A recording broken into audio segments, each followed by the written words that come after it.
They are the shadow hand of the Islamic Republic of Iran, the guardian and trusted overseer of Iran's complex network of alliances and proxy forces around the world. They are ruthless and formidable in both military intelligence and unconventional asymmetrical warfare. They have long had a presence in some of the world's most intense hot zones, perhaps as the most dangerous head of the Hydra. And this is the Islamic Revolutionary Guard Corps of Iran. Depending on whom you ask in different parts of the world, they may be considered either demons or saviors. They are the Quds force of Iran, reporting directly to Supreme Leader Ayatollah Khamenei, and at present, they are among the most violent and feared special operations forces in the world. In this edition of our Special Operators series, we will discuss the even more complex issue of the Quds force, their history, modus operandi, and some of the operations that made them famous around the world. But before we begin, if you're new to our channel, make sure to subscribe so you'll always be updated with videos like this. History. When the revolution of 1978 and 1979 happened in Iran, it triggered a series of events that would change the country. The pro-Western government of Iran was removed, and the country itself became a theocracy under Ayatollah Khomeini, who would lead the new Islamic Republic in its first decade. Iran purged itself of the remaining supporters of the old regime, destroyed its former alliances and friendships with the West, and carried out a cultural revolution aimed at reorienting the entire country, its institutions, and society according to Ayatollah's revolutionary version of Islam. But soon after, Iran found itself at war, fighting against the invasion of neighboring Iraq under Saddam Hussein, which sparked a wider conflict from 1981 to 1989. From the heat of this war, the Islamic Republic began not only to build a conventional military, but also a military with all the additional capabilities and equipment that would help Iran defeat Iraq and become the leading regional power during the Cold War. During the war, several organizations emerged, aiming to lead the development of Iran's capability for extraterritorial operations, the ability to wage war, carry out attacks, and operate covertly in foreign territory. The Irregular Warfare Headquarters, the Lebanon Guard, and specialists in asymmetrical warfare each gave their best efforts with varying degrees of success. And through this, Iran gained valuable experience. Ultimately, all of these were unified and became the foundation of the Quds force. When the Iran-Iraq War ended in 1989, Iran took the opportunity to reorganize and standardize its military. By order of the then president, the country's asymmetrical warfare forces were merged under a single command that would operate as an independent branch of the Iranian military, the Revolutionary Guard Corps. This new branch was called the Quds Force, which directly translates as Jerusalem Force, in line with the original mission of the Quds Force as a unit focused on intelligence and operations outside Iranian territory. This unit can be compared to a combination of the American Green Berets and the CIA. The designated mission of the Quds Force is to liberate the lands considered by the Ayatollah as Muslim lands, particularly Jerusalem. The Quds Force was designated to include the remaining members of Iran's former unconventional unit under a series of commanders who report directly to the Ayatollah. One of the earlier forces, also known as the Quds Force, established a relationship with a militant group known as Hezbollah, which they helped to establish in Lebanon. Hezbollah is still a kind of revolutionary group that shares the ideology that started the Iranian Revolution, and it became the first partner of the new Quds force. They managed the training of fighters and guided the flow of weapons, equipment, and funds as their sponsor. At the same time, the Quds force also supported an Afghan opposition movement known as Hezb-e Wahdat, one of the main forces fighting against the Soviet occupation during the Afghan Civil War. When the Taliban, a Sunni Muslim organization, took control of Afghanistan, they declared the Islamic Emirate. In 1996, Iran supported a new opposition group called the Northern Alliance and provided significant resources and manpower to strengthen the resistance for 5 years. During the same period, Iranian officers led and trained Iraq's Badr Brigade, a Shia militia composed of Iraqi refugees and defectors who occasionally returned to Iraq to fight Saddam Hussein. Many of Iran's future leaders gained experience. There were Quds force operations abroad, but none became as famous as Qasem Soleimani, a veteran of the Iran-Iraq War and an early supporter of the Iranian Revolution. By the end of the war, Soleimani became a brigadier general, and after several years of dealing with drug cartels in southeast Iran, he became an important part in assisting the Afghan Northern Alliance. Soon his name rose to prominence, and he was appointed as the commander of the Quds Force. In the following years, Soleimani became the symbol of the Quds Force's reputation and its rapid development of capabilities. Under his leadership, the Quds Force evolved from being an active enforcer unit that sent detachments to war zones to assist allies, into an elite unit with capabilities similar to American, Soviet, and European covert operations. Soleimani strengthened the Quds Force's support for Hezbollah in Lebanon and coordinated with Palestinian resistance groups such as Hamas and Islamic Jihad, establishing proxy groups near territories held by Israel that Iran desired. In this way, Iran built a strong network in the region focused on non-state actors who had the greatest chance of establishing an Iran-style Islamic revolution in their own countries.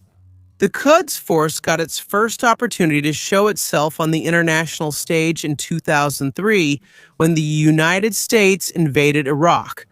From the beginning of the conflict, the Quds Force supported Shia militias, including their former ally in the Badr Brigade and other scattered resistance sects throughout the country. During the war, U.S. President George W. Bush called Iran part of the Axis of Evil and accused it of providing materials and training to Shia militias to make roadside improvised explosive devices. In the following years, successive U.S. administrations blamed the Iranian Revolutionary Guard Corps and the Quds Force for the deaths of hundreds of U.S. troops in Iraq during the invasion. The experience gained by Quds operators and their Iraqi allies during the U.S. occupation was used several years later. During the Arab Spring of 2011, the early casualties in the Arab Spring were not a major problem for Iran.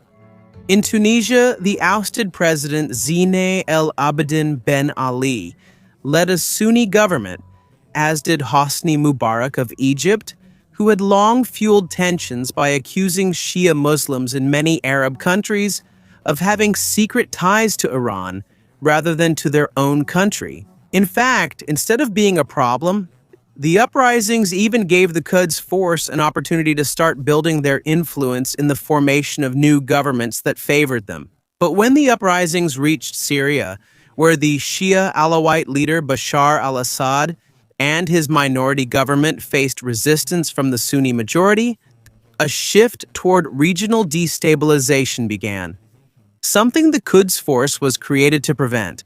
Although they were initially sent to Syria to protect Shiite shrines from violence, the Quds Force entered the conflict to support the Assad regime, not only by suppressing dissenters, but also by advising the Syrian military and sending their own forward operators to the front lines.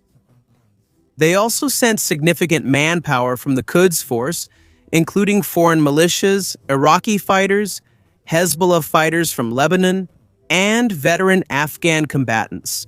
When Yemen began to collapse in a similar way, the Quds Force also sent their operatives to support the Houthi rebels fighting against the government, backed by Iran's main Arab rival, Saudi Arabia.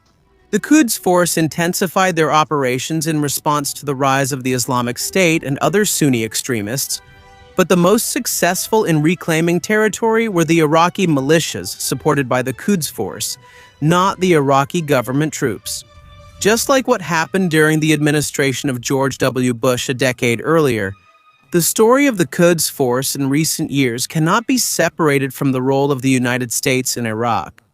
The militias of the Quds Force relied on airstrikes from the U.S.-led coalition against the Islamic State, and likewise, the U.S. depended on the Quds Force militias to reclaim territory without putting their own soldiers at risk. But after the fall, it was not easy to forget the conflict between the U.S. and Iran and the Quds force became a primary target. In January 2020, Qasem Soleimani was killed in a U.S. airstrike, and the Quds force spent the following years with the dubious distinction of being the first and only state security agency to be placed on the U.S. list of foreign terrorist organizations. Modus operandi and structure. The Quds force is organized into 8 directorates. Each one is responsible for managing operations in different regions. 2 are for Iran's neighbors, Iraq and Turkey. 1 is for Afghanistan, Pakistan, and India. 1 is for Israel, Lebanon, and Jordan. 1 is for the Arabian Peninsula and North Africa. 1 is for Europe, the US, and Canada. 1 is for Russia and other former Soviet states. Sub-Saharan Africa, Latin America, East Asia, and Australia are not usually of focus. Aside from the 8 directorates, the Quds force is also divided into 5 operational branches: intelligence, finance, politics, sabotage, and special operations. Each branch has its own commander, and the operatives from each branch are assigned to one of the many directorates around the world. On the outside, it seems that factional rivalries between these branches are minimal, and until recently, they reported directly to the Quds force commander, and they coordinated a long list of support operations simultaneously. Unlike some of the more provocative personalities in the Iranian Revolutionary Guard Corps, the Quds force prefers to operate quietly and avoid international attention whenever possible. It's difficult to determine the actual size of the Quds force. Conservative estimates say the total number could be only 2,000 to 3,000, with more than 1,000 actual operatives around the world. Meanwhile, the more liberal estimate goes up to 50,000 personnel. Depending on how the analysis turns out, the group and its actions will be viewed differently.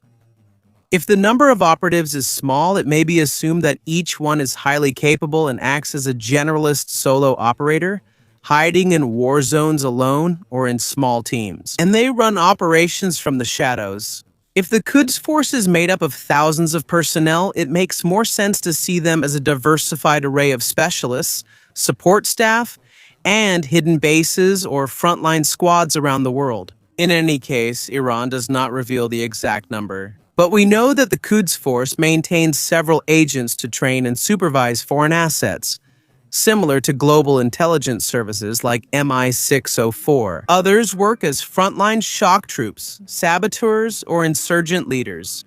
The personnel often change. Talented troops may be recruited from other branches of the Revolutionary Guard Corps, as well as from regional partners in the countries where they operate. The mission is almost the same: maintain Iran's proxy forces around the world and ensure that they are ready to fight against their national governments. It's also important to note that even though the UN and the West are interested in removing the influence of the Quds force, they don't seem interested in direct confrontation in those countries. They prefer a decades-long approach, gradually expanding their influence and making sure that with every crisis or social change, the Quds force gets closer to achieving its goals. They do this by using substantial financial resources, more than what most of their proxy organizations can afford, and by orchestrating the transfer of advanced weapons, such as unmanned aircraft, air defense systems, cruise missiles, armor-piercing ammunition, and other equipment that proxy groups rarely have access to. Currently, the Quds force is led by General Esmail Ghani, a longtime friend of Soleimani since the Iran-Iraq War. He served as deputy commander throughout Soleimani's tenure, is an expert in the Quds force's operations, and in their global network. He is also responsible for training some of the most elite Shia brigades in Syria. When it comes to how much change Ghani will bring to the organization, Western analysts are divided in their opinions. He is generally seen as a skilled, competent, and ruthlessly efficient leader who fits the reputation of the Quds force. Unfortunately, we won't be able to discuss the usual section about how to become a member of a special operations unit right now. Perhaps it's not surprising that the Quds force isn't interested in sharing this kind of information. We know that the Quds force selects its personnel not only because of their abilities in serving other branches of the Revolutionary Guard Corps, but also because of their ideological commitment to Iran's Islamic Revolution. We also know that the Quds forces training is of high quality. Their operatives are combat tested, as are the militias and resistance organizations they train. Even though the Quds force often faces the US, Europe, and many Middle Eastern regimes, it's undeniable that they are effective. Famous operation. If we look at the key points in the short but eventful history of the Quds Force, it's time to take a look at some operations that they have confirmed to have carried out or are suspected to have been involved in. First, let's see how willing they are to support their international proxies. One example is the Houthi rebels in Yemen. Although it took years before it was confirmed that Iran provided even a little help to the Houthis, it is believed that their cooperation is much deeper. The Quds Force is believed to have sent military advisors to train and coordinate the rebels, sent plans and technology for making weapons, provided crucial intelligence to carry out and guide rebel attacks using drones, missiles, and ground troops, directly targeted Saudi Arabia and their oil fields, as well as the government of Yemen. The Quds Force was also accused of sending heavy anti-tank weapons, explosive drones, and long-range ballistic missiles. In 2002, U.S. intelligence exposed several financial ties between the two groups that reached tens of millions of dollars or more. Another well-known aspect of the Quds Force is their penchant for planning and carrying out assassinations. One example of this is the case of John Bolton, an American with a prominent mustache who is somewhat controversial, which was revealed by the U.S. Department of Justice in 2022. According to the report, the Quds Force tried to recruit an assassin on U.S. soil to kill Bolton, who previously served as National Security Advisor to Donald Trump, because it is believed that he likely supported the strike against Qasem Soleimani 2 years before the incident. Although the plan was not carried out, the threat was serious enough for Bolton to be given a full-time Secret Service detail, even though he was no longer in government when the plot was uncovered. A decade before that, the Quds Force was also involved in a plot to kill the Saudi ambassador to the U.S., which was planned by operative Ghulam Shakuri, together with an Iranian-American associate. They planned to use an international drug cartel to kill the ambassador in a bombing at a crowded restaurant. Fortunately, the plan did not go through and the ambassador was safe. However, the Quds Force operative who ordered it was never caught. And these two plots are not the only instances when the Quds Force is believed to have planned assassinations. Targeted killings are one of the group's favorite tactics, and they have been known to plan or carry them out on almost every continent. It's also important to focus on support for the Assad regime in Syria, even though the Assad family has directly committed some of the most horrific crimes against humanity since World War II. As mentioned, the Quds Force helped Assad by sending proxy militias from Lebanon, Iraq, Afghanistan, and other places to fight. But that's not all. Iran itself has been a crucial instrument in keeping the Assad regime well supplied through air support and has been accused of using the Iranian Red Crescent to smuggle equipment and personnel into Syria without intervention. The Quds Force team was also sent for ground operations throughout almost the entire war, not just to train troops but also to gather intelligence for Syria. It is estimated that the total amount of money sent by Iran to support Syria is at least in the tens of billions. Looking to the future, it's hard to deny that Iran and the Quds Force are more likely to strengthen their operations rather than reduce them. In Lebanon, the Quds-trained Hezbollah continues to gain legitimacy in Yemen. The Houthi proxies are close to reaching a political settlement to end their civil war. In Iraq, the largest political bloc in parliament is Shia. And in Syria, the Assad regime is close to achieving almost complete victory in the coming years. This means, whether people like it or not, Iran's strategy of supporting their Shia proxies in the Middle East is effective. And with the rising tensions between Iran and the new Taliban government in Afghanistan, it's not hard to imagine where a new militia might emerge next. Above all, we should remember that the main goal of the Quds Force is the liberation of Muslim lands that, in their view, are occupied. Now that Israel, which Iran sees as its biggest regional enemy, is forming an alliance with the major Sunni power Saudi Arabia, the tensions surrounding Iran's nuclear program and the situation in Palestine are only increasing. Of course, this is the Middle East, It's hard to make concrete predictions about what will happen next. But one thing is clear, the Quds force will be an important part of Iran's next moves. They will infiltrate, they will spy, they will develop their assets in other countries. And when the right time comes, they will set up training camps and provide the equipment and critical know-how that their proxies will need. As Iran's hidden hand, it is likely that the country's rise in regional influence will continue. And where this will lead, we will have to wait and see.